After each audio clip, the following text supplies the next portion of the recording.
Obrigado, gente. Obrigado. Estar aqui na Bahia, estar diante desse público maravilhoso, ao mesmo tempo é prazeroso e fascinante. O recital Poemas das Gerais nasceu de uma forma tão espontânea, tão gostosa, que até agora eu não consegui traduzir em palavras essa sensação, essa emoção que estou sentindo de estar diante de todos vocês, diante de tanta gente sensível que gostam e podem apreciar a poesia. Acredito que a poesia traz envolvendo sua magia dois polos responsáveis pelo êxtase que provoca seu existir. Um polo é o poeta, que serve como instrumento para transmitir o fruto da inspiração. O outro, tão importante como esse primeiro, é a sensibilidade daquele que sabe e pode contemplar a beleza do fruto da inspiração.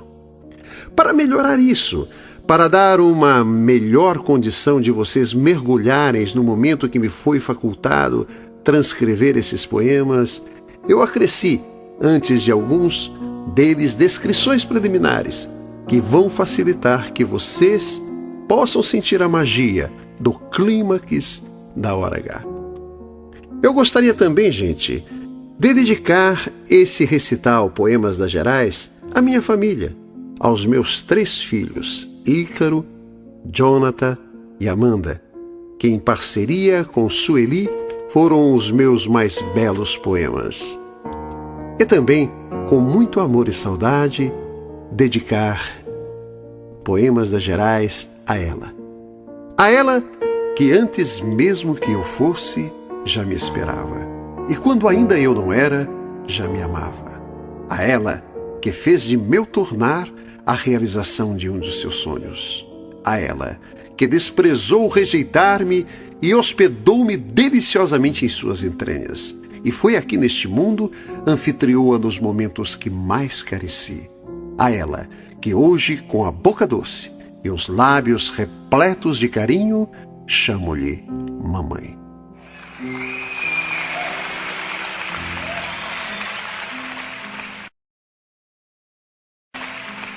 E para mostrar que o complexo de Édipo foi resolvido, eu quero falar dele. Ele, um homem que, como muitos, contemplou as cores cintilantes da poesia. Seu peito um dia, em uma explosão aromática, desvirginou o sentimento incubado em suas entranhas, e deste evento tão fecundo nasceu o poema para seu pai. Hoje, dias tão depois, bajulo-lhe a memória por ser tão tenro aluno com sua própria inspiração. Meu pai. Invoco e vejo o vulto esguio e brando, franzindo o senho de cerrados cílios, em lutas vãs perdido, e de quando em quando um olhar turvado por estranho brilho. Lembro seus bons conselhos ministrando, e embora eu ande em tão diverso trilho, levo comigo ao léu por onde eu ando este orgulho feliz de ser seu filho. Mas, muitas vezes, os olhos rasos d'água punge minha alma uma infinita mágoa ao ver o contraste que o viver nos trouxe. É que, a despeito de uma vida escrava, ele foi tudo o que eu sonhava e eu jamais fui o que ele quis que eu fosse.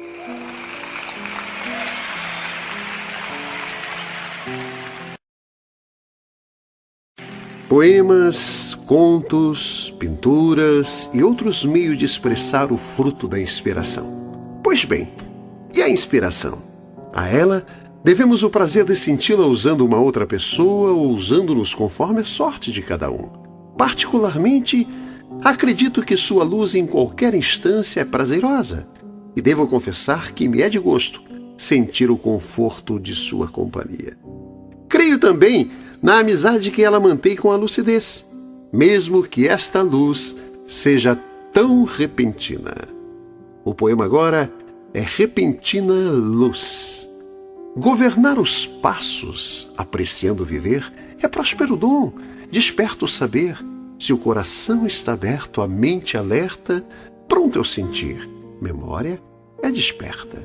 Súbito, como se achasse um grande tesouro, não esmeraldas, rubis ou pepitas de ouro, algo talvez mais reluzente, uma fagulha de luz dentro da mente. A nobre fagulha que consciência conduz é uma ligeira presença de raio de luz que, mesmo com sua repentina permanência, nos oferta o sabor da doce existência. Nesse instante de prazer tão sublime, não existe horrores, neuroses que oprimem. É um êxtase puro, plenitude perfeita, tritura as trevas que da vida despeita. Luz eficaz que de Deus Pai e Filha, na mente do homem penetra e brilha a magia celeste da consciência. Verás testemunha, real transcendência.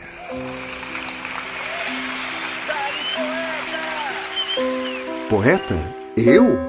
Chamo-me poeta. E poeta eu sou. Não sou porque quero, ou então, não sendo querendo ser, eu poderia.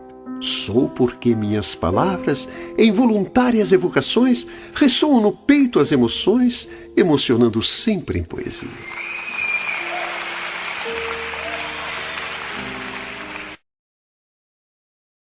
Sempre acreditei que a poesia estivesse contida em tudo que meus olhos pudessem contemplar. Olhando estivesse onde fosse, a terra, o céu, o mar.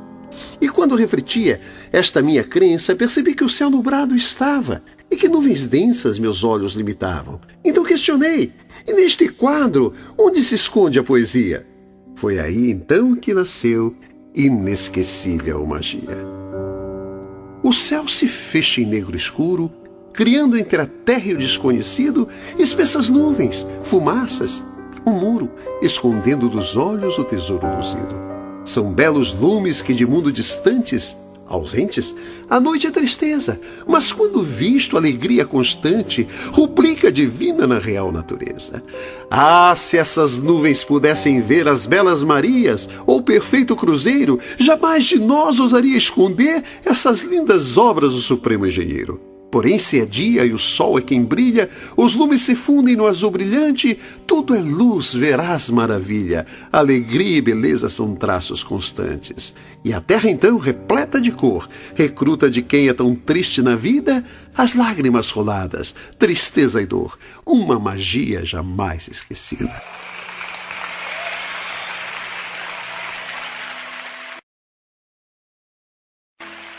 Imagine alguém que tenha nascido nas Gerais, entre as serras e também entre elas ter crescido. O céu, a terra como únicas imensidões visíveis presentes. Um dia, lhe é ofertado aos olhos o berço da vida, uma terceira imensidão visível, o mar. Sentado em sua frente, paquerado por suas ondas ao som do vento, o que eu diria para ficar mais poético? Estridente! Estridente verdadeiramente, porém chegava a ser harmônico seu assobio. Pois bem, eis que de repente o mineiro poeta ouve e sente do novo gigante que podia ver um poema espontânea, magnificamente então nascer. Mar, a tona da vida, ou maratona da vida, sentido duplo. A ti, ó gigantesco mundo das águas, coube a sorte de ter podido contemplar esta maravilhosa maratona da vida desde o princípio, que, aliás, por ti principiou. Falar de ti é querer o belo dissertar, é perceber que há infinitas formas para isto fazer, e todas belas, por serem elas a respeito teu. Vejo tuas ondas pomposas em brancas espumas que as tornam formosas, assaz à vontade, quando a areia invade e por elas se espalham. Olho para dentro e deslizo-me pela superfície de tuas águas e maravilho-me por não poder ver a face irmã desta terra, planícies e serras que tua imensidão ocultou. Sinto tuas águas pulsando, se remexendo, se arrumando, como alguém que em seu leito busca um jeito perfeito para poder repousar. Por ora, associo do remexer de tuas águas e do vento assobio a um perfeito ninar que, penso eu, tu cansado e decepcionado, procuras te acalentar. Mas atrevo a lembrar-te, ó gigante formoso, o fim, por mais que doloroso, nos completa a informação. Se o homem o sentimento sufocou no coração e ergueu-se em monumento à razão, o que se há de fazer? Não durmas e contemples o trajeto final, desta maratona vital que, numa atitude atrevida, o homem deturpou.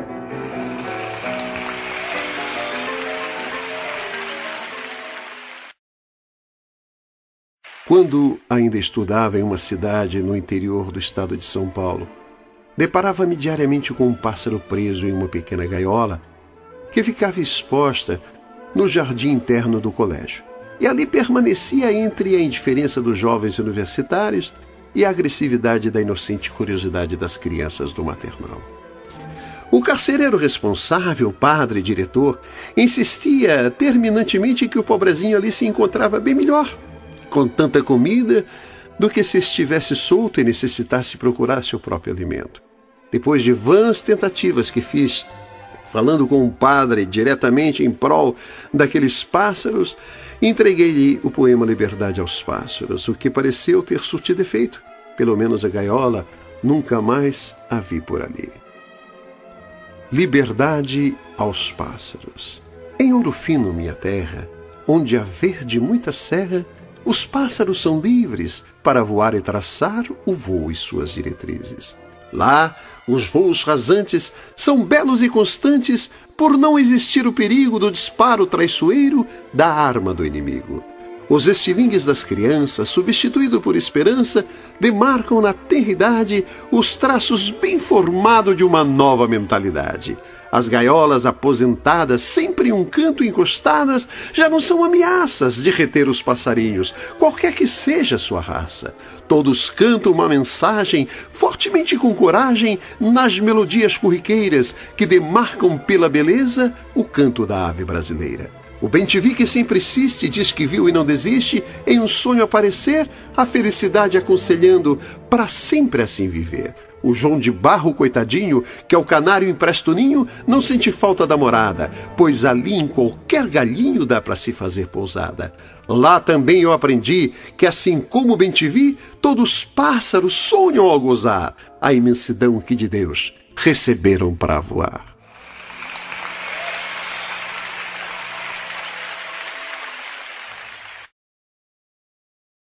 Alguma coisa estranha começou a acontecer em meu coração por aqueles compridos corredores do Colégio São Joaquim. Nos intervalos de aula, alguém podia, então, em qualquer momento, aparecer.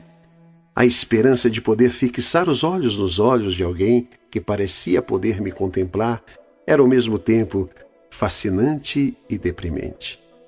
Mas se eu não podia, naqueles instantes, sentir as carícias de sua aproximação, contentava-me com o pseudo-conforto de um simples flerte, mesmo que isso me custasse algumas noites de insônia. Sentado então em uma das extremidades daquele comprido corredor, nasceu flerte.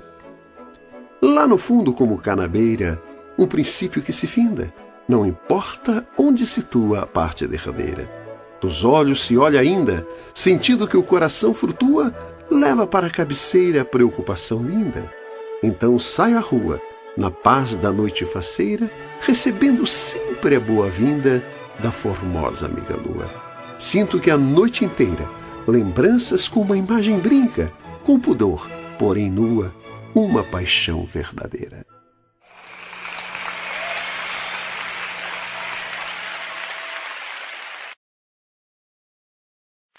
Não era ela, mas um bote errado que deu o meu coração.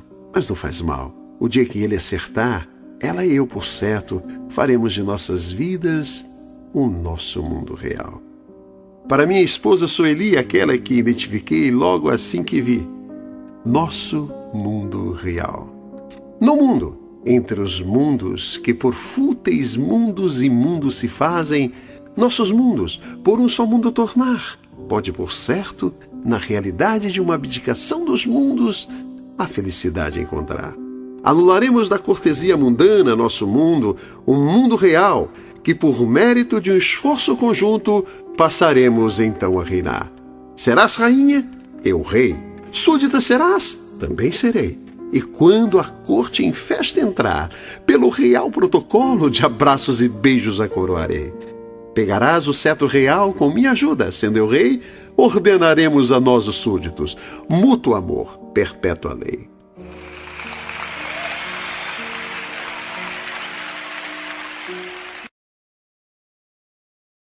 falar em união, em junção existencial. Outro poema que nasceu chama-se Nós Dois. A flor e o poeta, almas gêmeas, de pureza guarnecidas, a flor em suas pétalas, o poeta em sua vida. A flor, por sua natureza, desfila assim que florescida, um mundo de cheiro e cor com singular beleza, o que a faz envadecida. O poeta, em seus versos, tem função tão parecida, faz denúncias em poesia do belo tão natural que na natureza se escondia. E ambos são sensíveis, a flor e o poeta. Duas tão distintas vidas, mas deixo ver nesses meus versos como são tão parecidas. Ah, como são tão sensíveis, a flor e o poeta.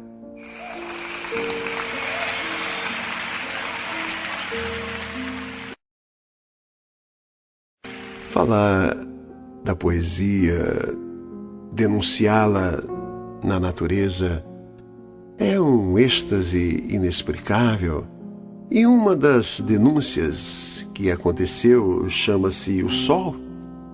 Olhando a sua trajetória, olhando o seu ser, tentando passar, descrever o que é realmente essa coisa maravilhosa que acontece todos os dias em nossa vida, fez com que nascesse o Sol.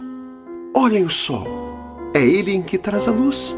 Vocês não veem nascer, mas assim mesmo não se incomoda e vem resplandecer. As estrelas que restaram no amanhecer rendem-lhe a glória e cedem-lhe o direito para que possa ser. Humilde e belo, põe-se a acontecer, clama às pessoas que não deixem de ver, já que podem os olhos algo de emocionante como é o seu nascer. Vendo nesta gente a insensibilidade, a indiferença ao seu ser, antes que a tarde caia, começa a enfurecer. Ao meio-dia os raios lança, não para aniquilar, mas só para ver se com a força bruta, algo que pouco usa, faz o povo obedecer. Sentindo que essa força não foi feita para vencer, envergonhado vai embora, disfarçando entre os morros o seu enrubescer. Mas quando longe vai, seu rastro rubro-negro deixa sem perceber pessoas maravilhadas com o crepúsculo do anoitecer.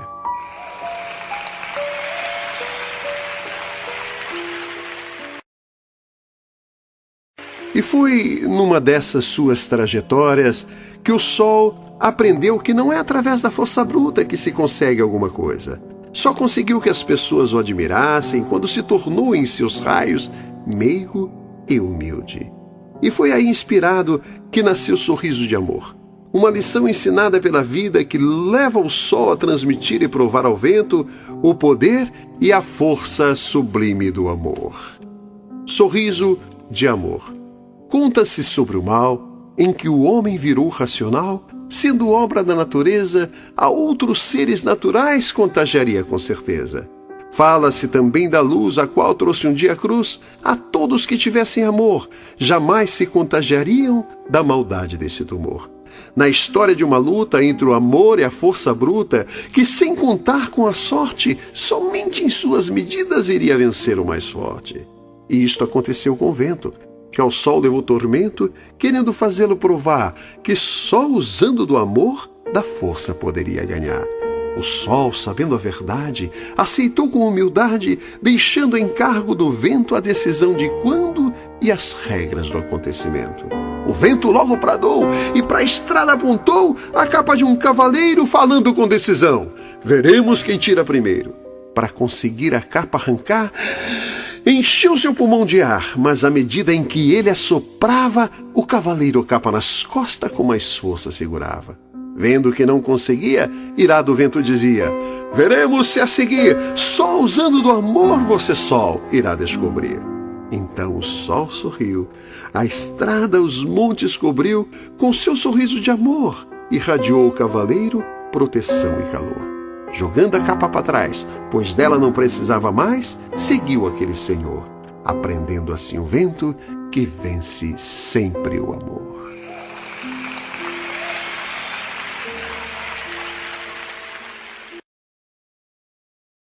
Certos fenômenos, por mais que nos esforcemos, não conseguimos traduzir em palavras na íntegra sua singular beleza.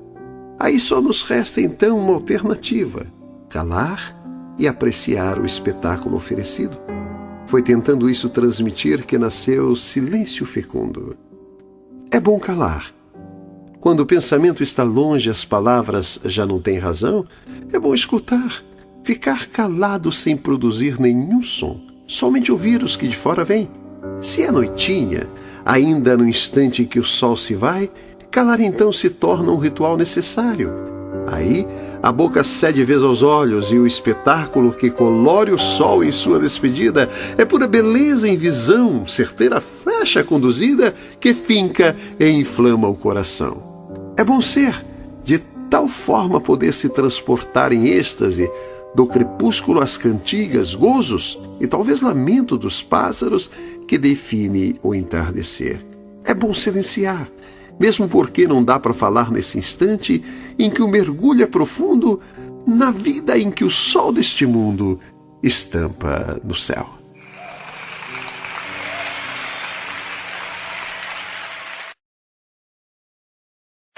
Fantástico é poder olhar o céu iluminado com suas galáxias, cada qual de lá nos enviando para cá a sensação de poder associar seus formatos com alguma coisa que aqui nos é familiar. De fato, o céu é uma imensa janela aberta, e mesmo quando as nuvens tentam acortiná-la, seu esplendor não desiste e insiste em poder ser neste palco razão de fantasias mil. Foi de um quadro assim em que o céu com suas estrelas e astros puderam atuar vivenciando o roteiro do poema Bela Pastora. Eis o negrume que da noite vem, se espalhando no céu e trazendo também um quadro repleto de luz estrelar e o rico esplendor de um lindo luar.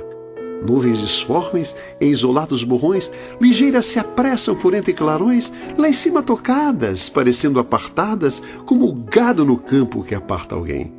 E a lua redonda de face tão cheia insinua ser ela quem pastoreia o rebanho de manchas, nuvens cinzentas que o vento assoprando no céu movimenta. As estrelas de longe apreciam caladas a bela pastora que sua manada conduz pelo céu numa só direção, sem qualquer cajado ao alcance das mãos.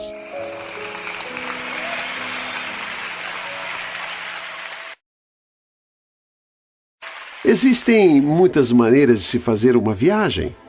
Há viagens em que nosso corpo é transportado e ao longo do percurso o visual diversificado que se apresenta nos leva além da referida viagem às fantásticas viagens do pensamento.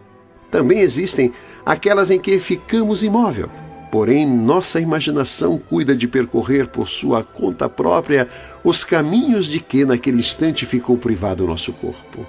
E foi quando eu não tinha ao meu alcance uma forma apropriada para conduzir meu corpo ao longo das alturas que nasceu fruto da doce viagem da imaginação, voar um outro voo ou o voo de Ícaro Augustus, para meu filho Ícaro Augustus. Voar por voar. Só por isso eu queria voar. Eu queria mesmo era em zigue-zague as brancas nuvens cortar, poder rasgar o céu, o ar, fazer peripécias mil. E quando o cansaço chegasse, deslizaria deitado de bruço para o espaço, de tal forma que o azul cintilante do céu pudesse de uma só vez tomar o meu corpo, meu ser. E nesse instante em que eu me deliciasse dessa paz tão perfeita, escorregaria em rítmica lenta as minhas mãos até então envoltas, apoiando a cabeça, e abriria uma brecha por entre as alvas espumas de nuvens, deixando-me aqui contemplar. Olhando de lá o verde, a terra parando o sol, ao ver um mundo de tão lindas cores, sei lá, se não me ocorreria que voar, no exato sentido do termo, é para quem no alto reais motivos encontra para não permanecer com os pés em terra. Retornaria então, recortando em zigue-zague as brancas nuvens, voando na volta o mesmo trajeto da ida. E quando aqui embaixo chegasse, consolaria-me sem as então asas, lembrando que este chão colorido e de tão sólido adorno também flutua deslizando por este infinito espaço.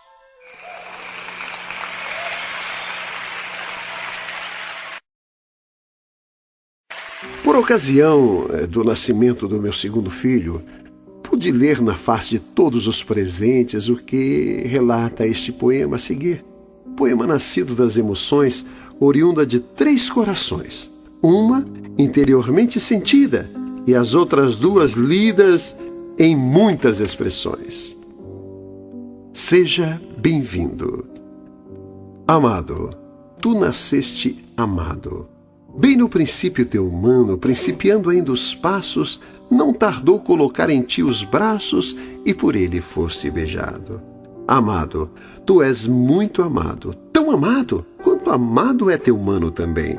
Pois quando por Deus vós foste nos dado, sentimos a presença que dos céus vem, confirmando que de Deus seu séquito disser amém. E eu, no gozo de vos ser genitor, contemplei a inesquecível expressão no rosto da feliz genitora, que já não lembrava da intensa dor. Fraguei-a, naquele instante então, no embaraço do momento, quando do teu nascimento pensar não saber repartir o calor. Olhava feliz a linda mãe, olhava sentida dividida para os 2, olhava indecisa sem saber que depois poderia amá-los com o mesmo amor. Jonathan amado, seja bem-vindo. Saiba, meu filho e irmão, nós 3 te amamos e sinceramente desejamos que tu nos ame também.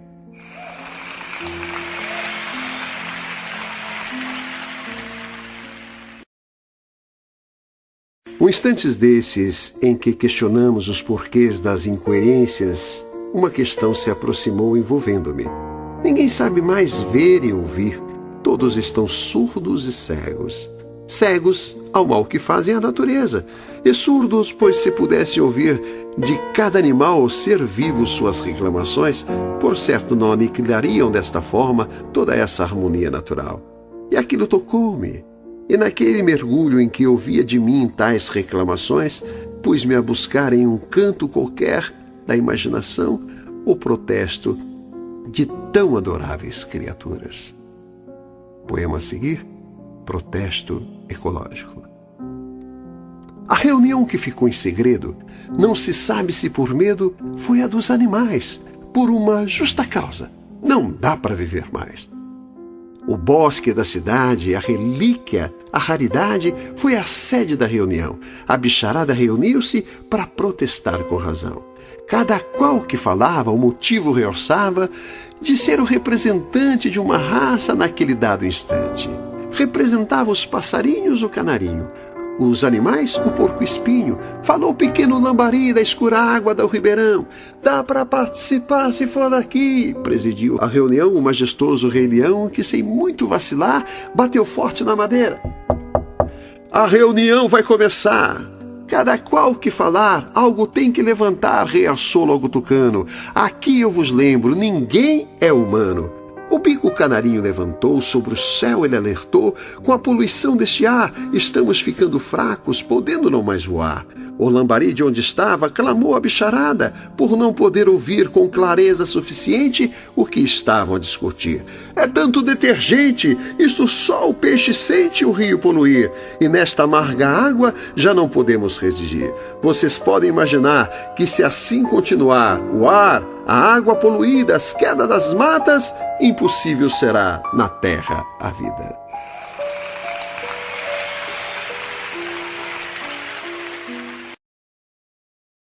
O homem tem transformado constantemente este universo que o abriga, tem mudado os costumes e, inegavelmente, se perdeu por não saber o significado da vida. Esse sintoma apocalíptico acusa sem maiores dúvidas um auto-obscurecimento. Em desencontro que se segue, temos a nítida tentativa de refletir tais eventos. Desencontro. É como um trepidar constante de passos ágeis, como se em cada ponto que chega não encontra o motivo de estar. E no regresso estonteante, depõe uma imagem ébria de sua alma. Entorna o cálice repleto de inúteis valores, como se achasse o fundamento do existir. Tão raso, incoerente e fútil, que jamais, por maior que seja o esforço, ou por mais profundo que pareça, não sacia a sede do sentir. Caminho antagônico ao âmago da existência que veda a luz, oferecendo trevas amargas, aceita muitas vezes por trazerem o reflexo do doce alívio carnal. Mas quando assumido, é razão de sufoco na alma. Vida social, vida de aparência e mentira, vida vazia, que conduz o homem a se perder no infinito exterior na busca ansiosa e inútil de uma resposta que se acha fundamentada dentro do seu coração.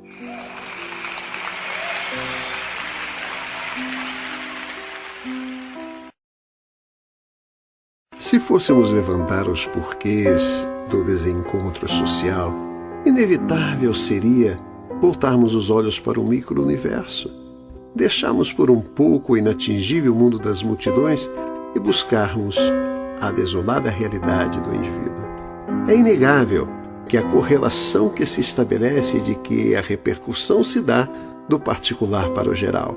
Se o mundo hoje se acha perdido, é porque o indivíduo há muito se desencontrou.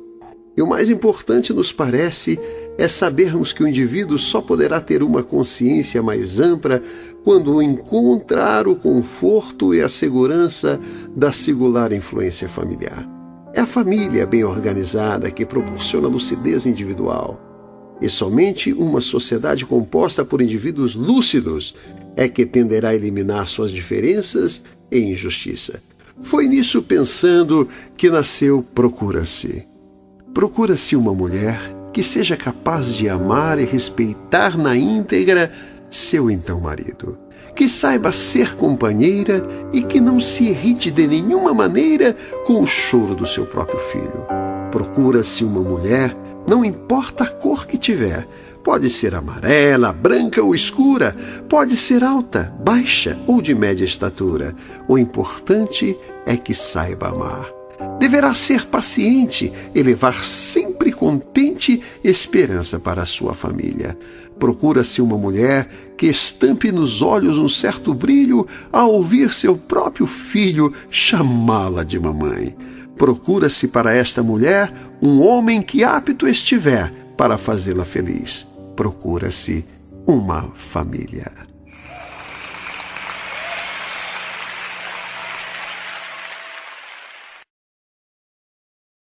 Direito de ser.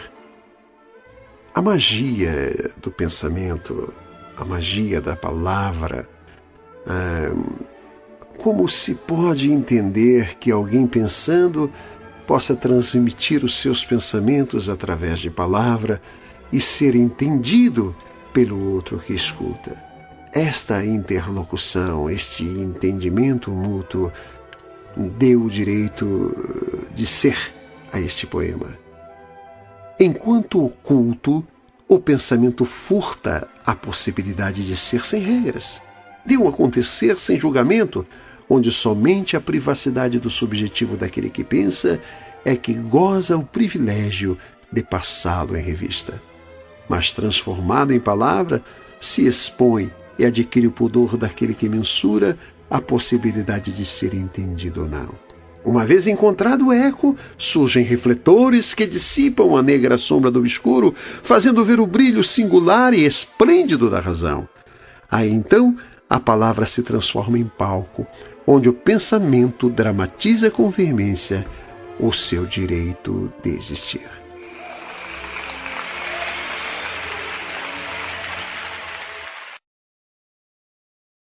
Agora, gente, a minha derradeira mensagem, o meu derradeiro poema,